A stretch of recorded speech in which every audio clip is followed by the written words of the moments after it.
The lawyer slid the will across the table and smiled like a wolf. By the time he finished, my brother was laughing at me. Derek got the business, the fleets, the warehouses, the name on the glass. I got the old house, peeling paint, sagging porch, a relic on Sycamore Street that neighbors called a money pit with ghosts. Congrats on your cobwebs, Derek said, patting my shoulder. Try not to trip on the nostalgia. The lawyer, Mr. Carter, cleared his throat. There is a residency clause. 30 days. You must live in the property to vest title. Derek smirked. So you're trapped in it. Perfect. The room smelled like stale coffee and rose cologne. Dad's absence pressed like a weight on my chest. He used to call the house first bricks, last secrets. I thought it was just sentiment. Carter handed me a thin, cream envelope sealed with red wax. Your father left this for you. Open only when both oak doors are locked from the inside. His words. He looked at me too long, measured,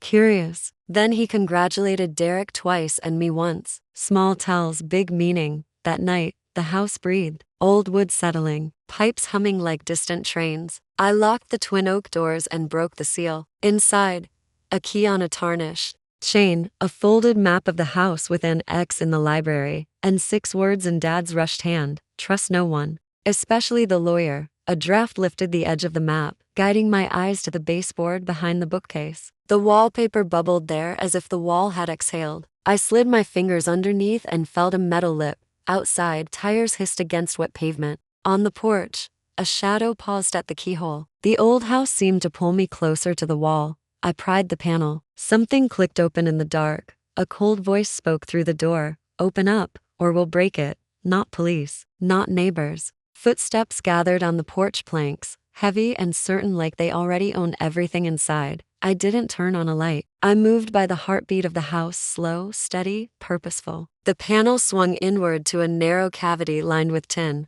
Inside, a metal box, small and ugly, and a postcard of Dad leaning against the porch rail, dated 2 months ago. On the back, if you're reading this, he changed everything. A fist hammered the oak door. You've been served. A voice lied. Paper slid under the crack, blank. A crowbar squealed against the lock. I slipped the metal box out, pressed the panel back, and stepped into the library's shadow. The key from the envelope fit the box with a shiver. Inside, a thumb drive, a ring of tiny brass keys, and a receipt from River and Sons environmental testing. Date: 1 week before Dad died. Paid in cash. My phone buzzed. Derek. How's the haunted house? Need me to send an exterminator? Another text followed, this time from an unknown number. Sign your quitclaim tonight. Carter will expedite. I stared at the door. The crowbar paused. Whispered voices traded places with the rain. Someone said, Bay 7, like it was a destination. I plugged the thumb drive into my laptop. A video popped open. Dad's face filled the screen. Night-lined and unshaved, eyes bright the way they got when he solved hard problems. If you found this, he said, Carter isn't on our side. He sold me out to someone who promised to bury things deeper than my bones. The business is a crime scene. And Derek, he swallowed hard, looked left then right. Derek isn't your enemy by accident. He was made for this. And he's not your brother. The crowbar screamed. Wood splintered. Dad's voice sharpened. The house isn't a consolation prize. It's the lever. The foundation papers, mineral rights, easements, leases run through this address. Whoever owns this house owns every pipe under the business. Something metal snapped in the lock. Dad leaned closer to the camera. Find the codicil. Library. Low shelf. False back. If Carter gets there first, everything I've hidden dies with me. The door exploded inward. Flashlight beams cut the dark. Boots pounded across Dad's rugs. I went low, quiet. The way Dad taught us to move through the shop after hours, one hand on steel, one on certainty. The low shelf was Dad's old travel section. A warped atlas on the bottom. I tugged. The false back gave with a gasp, revealing a flat envelope marked with a single word. After, I slid it under my shirt as the first flashlight swept the library. 2 men in contractor hoodies. Not cops. Not hired to ask questions. One picked up a family photo and smirked. The other moved to the desk, rifling drawers with gloved hands. Check the wall, the smirker said. He loved hiding junk in walls. I sank behind the sofa, the codicil cutting my skin like a cold coin. The brass keys in my pocket chimed once. One was stamped B7. Bay 7. Dad's video words looped in my head.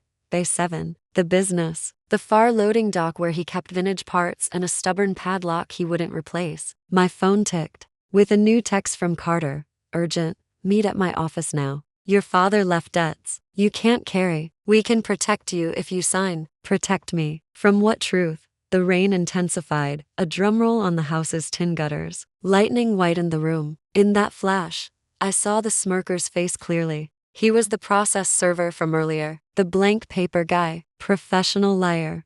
They moved toward the library wall. I moved opposite, toward the dining room, every board memorized by the souls of my childhood. I slipped through the butler's door and out the back into wet dark. The night smelled like creosote and river dot in my car. I tore the codicil open. Dad's handwriting, steady as a metronome. A second will. A trust for the workers if environmental fraud was proven. A transfer on death deed tying the business land. Used to the house's mineral rights, any sale or closure required the homeowner's consent. Me. And a final line that iced my veins. Bay 7 floor plate lift from the crack near the anchor bolt. Headlights bloomed behind me. Too close, too eager. My rear view filled with a gray SUV.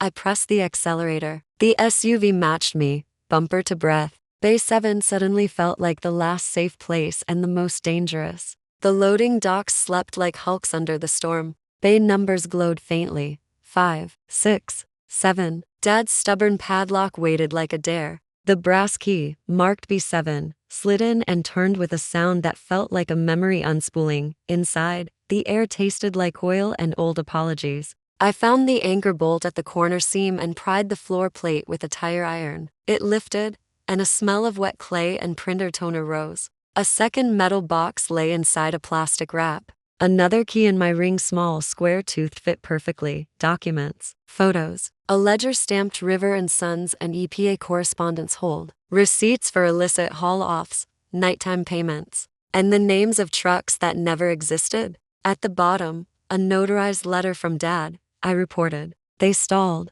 Carter said he would fix it if I let him rewrite my estate. He wasn't fixing anything. He was burying it. If I'm gone, take this to the Attorney General. Do not warn Derek. He will warn Carter. A shutter clicked. Not mine. I turned. A figure stood in the roll-up's mouth with a phone lifted. Derek. Rain glittered in his buzzed hair. So that's what he left you, he said, stepping inside. A scrapbook for ruin. Get out, I said, my voice steady. You don't want any of this, he laughed, but it sounded tired. Carter said you'd be dramatic. He also said if you hand the box over now, we can make this go away. Is he your lawyer? I asked, or your father? The laugh died in his throat. It was small, but it was everything. He knew. Red and blue lights painted the far end of the yard. Sirens, closer, then stopping. Not at us at Bay 4. Agents and windbreakers swarmed, shouting commands. The raid was real. Someone tipped them, maybe the anonymous upload I'd sent from the car. Maybe Dad's report finally woke up. Derek grabbed for the box. I pivoted. He slipped, cursed, and then his phone screen lit with a text banner from Carter. If they seize the plant, use the marriage certificate. Spousal share voids will. Nurse on standby. A marriage certificate. Spousal share. My stomach dropped like the floor plate. I clutched the box and ran into the rain, sirens flaring, as Derek yelled after me. You have no idea what he did. None of us do. Court smelled like paper and old air. The emergency hearing moved fast to fast because that's how rich men prefer it. Carter glided in, silver tie perfect, carrying a thin folder like a weapon. Beside him, a woman in scrubs with eyes that tracked the exits. Dad's nurse. He opened with velvet daggers. Your Honor, we have a valid marriage certificate dated 14 days before Mr. Hawthorne's passing. As spouse, my client is entitled to an elective share, rendering any codicils irrelevant unless they meet. He glanced at me, gracious, pitying. The strictest standards. My lawyer Lisa from a nonprofit clinic who read the entire file overnight and didn't blink lifted the Bay 7 box. We meet standards. And we brought a confession. She tapped the ledger. Illegal dumping, bribes, and a plan to rewrite an estate to avoid criminal liability. Carter smiled. Allegations. Motivated by a bitter air, the nurse's hands shook. Not with grief, with decision. She stood. He asked me to marry him because he was scared, she said softly. Not for love, for time. He said, if I die before I fix this, they'll take the house from my kid. The house is the lever. Mr. Carter handled the papers. He told me not to read them. She looked at me. Your dad cried when he signed. He said, this is the only way to protect both of them. Both of them. The judge leaned forward. Protect who, exactly? The courtroom door opened. Two AG investigators stepped in. One handed the bailiff a warrant. The other faced Carter. Mr. Carter, you're under arrest for fraud, witness tampering, and conspiracy to obstruct an environmental investigation. Carter's face didn't fall. It calcified. He turned to Derek in the gallery and whispered something that shattered floors between them. Derek flinched like he'd been slapped. In the sudden hush, I heard it anyway. I'm not saving you again. The nurse slid an envelope to the judge. He recorded everything, she said. Mr. Carter bullied him. And she swallowed. Derek isn't his son. A ripple moved through the room. Lisa lifted the transfer on death deed and the mineral rights addendum. The business cannot operate or be sold without the homeowner's consent. The house's owner controls the pipes, the drains, the ground beneath the ground. That's my client. The judge signed the protective order like lightning. The house stands. The trust stands. The evidence is preserved. Derek stared at me, hollowed. He chose you, he said, voice breaking. I shook my head. He chose the truth. Outside, cameras flashed. Inside, the old house keys weighed warm in my palm. Later, in the attic, I found boxes of letters addressed to my kid, dated across years. I thought he'd forgotten me. He never did. On the last video, Dad sat on the porch at dusk. If the lawyer turned on his own blood, he said, eyes wet, remember blood isn't the only way to be family. Choose right over easy. Choose the house over the business. Choose water over oil. I pressed pause. The house creaked, satisfied. The lever had moved, and everything finally shifted.